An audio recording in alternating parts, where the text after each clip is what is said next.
Welcome to my channel, The Flicks Judge, where you will get detailed reviews and honest ratings of global movies and OTT series so that you can watch only the best content worthy of your time.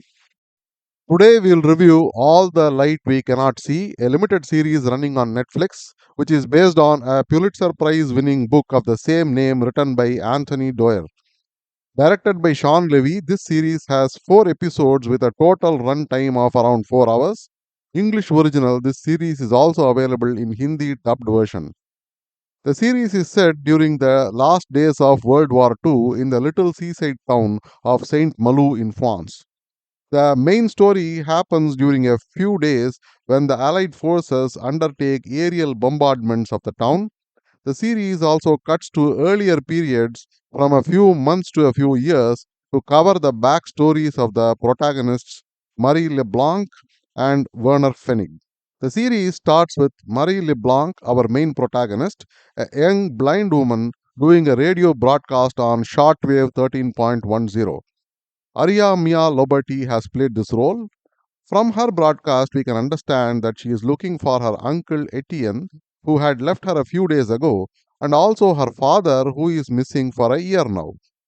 She also reads from a Jules Verne novel, 20,000 Leagues Under the Sea, of which she has a braille version. Later on, it is revealed to us that this is in fact a coded message for the Allied forces to help them bomb the correct targets in the town of Saint Malo. The other main protagonist is Werner Fennig, played by Louis Hoffman. Werner is a soldier in the Wehrmacht who specializes in radio transmissions and helps his unit in tracking and hunting down people transmitting via radio illegally. He also listens to this transmission, but he does not report it. Why? That's a long story. Through various cuts between the past and the present, it is revealed to us that Werner was an orphan who lived in an orphanage along with his sister Jutta. He was picked up by the German army for his genius skills with the radio and sent to a grueling training with the National Political Institute for Education. After graduating from there on top of his class, he is assigned his current job of hunting down the resistance. However, throughout this entire period, even though he follows orders, he remains free spirited. Since the days of orphanage, he secretly listens to forbidden transmissions from abroad, one of which is the shortwave 13.10 from France, on which a professor broadcasts to children about truths and science and provides a message of hope.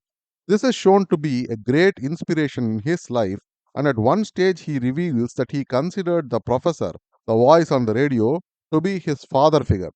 Now, after many years, this girl is broadcasting from the same location on the same frequency, and that location is Saint Malo. So, he is torn between his duty as a soldier and his years of emotional connect with the voice on the radio. He believes that it could be the professor's daughter that is broadcasting now and harbors a desire to meet the professor and hence goes to extraordinary lengths to protect them. However, his commanding officer discovers this and forces him to track down the girl, threatening to kill his sister back in Germany. There are two key supporting characters, the role of Daniel LeBlanc, played by Mark Ruffalo, and that of Uncle Etienne, played by Hugh Laurie. Daniel LeBlanc is shown to be a devoted single father who goes to extraordinary lengths to enable his blind daughter Marie to lead a life of independence and hope. In fact, he is shown to build scale models of entire towns so that he can teach his daughter to navigate the streets and buildings so that she can walk around the town to take care of her needs instead of being cooped up inside the house because of her blindness. And due to this, he also comes under the radar of the Germans, and this leads to various complications. He used to work in a museum in Paris, and there is a separate track regarding a gemstone in his possession and a German officer desperately in search of this. Uncle Etienne is a hero from the First World War, but he suffers from PTSD and hence has not left his house in Saint Malo for 20 years. But after the Second World War starts, he gets back in action with his radio to help the resistance. Murray brings much needed change to his life and helps him overcome the decades of PTSD. Both Etienne and Marie provide much needed hope and emotional strength to each other to help them overcome the difficulties they face in life with confidence. So, what happens to Marie? Does Werner lead the Germans to her doorsteps? What happens to Marie's father and uncle Etienne? Why is she looking for them? Who is this mysterious professor who used to broadcast from the same frequency? What is the connection between Marie and the professor? Does Werner find the professor at last? And what is this gemstone which the German officer is so desperately looking for, even when the Americans are right at the doorstep? Well, you have to watch the series to find out. The first thing I liked about this series is the characters and how they are built up.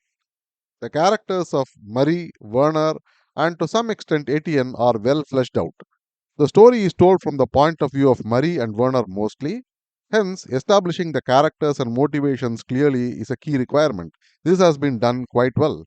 Even though this could be a slow paced story, the screenplay has been adapted well to keep the events moving without any lag. The relevant events in their lives across many years come together beautifully on screen to help us understand the motivations and desires of the main characters, especially Marie, Werner, and Etienne. Full marks to the director and editor for stitching the scenes together beautifully to reveal these in the most interesting and engaging manner. This is a great work indeed, and this really helps in maintaining little bits of suspense and engagement throughout the series. Otherwise, this could easily have become a slow moving, in fact, even a boring series. Visually, this is an excellent piece of work. The town, the attic, the scenes of bombing, destructions, all have been filmed very well. The tone and tenor of the lighting is in keeping with the mood of the story. The background score is muted and serves the mood of the series well. Overall, technically well made, even though some CGI effects were not quite up to the mark. However, this does not matter much as this is more a character driven story, not CGI driven, even though set in war times. The main thing I liked about this series is the storyline with its message of hope, even during times of great distress. The way it shows how goodness can exist even in the worst of places, how all the darkness in the world cannot defeat one spark of light. This message is conveyed very beautifully with a lot of emotional drama through the main characters in this series. The one unconvincing bit for me was the sidetrack of the gemstone and the officer looking for it. Even though it does provide for some bit of tension and anxiety to the proceedings, it does not really gel well with the main story, nor does it really contribute to the main message of the storyline. This was more like a distraction to me. Also, some people may find the series to be a bit slow moving. However, if you like this genre of human interest stories during war times, I am certain you would be used to this pacing. The acting is quite good. The essaying of the role of Etienne by Hugh Laurie and the role of Werner by Louis Hoffman particularly caught my attention. I think their portrayals were very convincing and they had understood the role quite well. Aria Mia also played the main role of Marie adequately. So, what is the verdict? To me, this is a beautiful emotional drama with a message of hope, albeit a bit slow paced. It does bring forth the characters and their conflicts and struggles beautifully on screen. I have not read the novel, and I understand that the people who have read it have rated this adaptation to be below par and unsatisfactory. However, without anything to compare it to, I did like the story and series on its own very much. In fact, compared to other nonsensical and politics and agenda infused content that you commonly find on Netflix, this was a refreshing watch. I will give this a 7 out of 10 stars. Please don't miss this series. You can think of it as a longish movie and finish it in one sitting.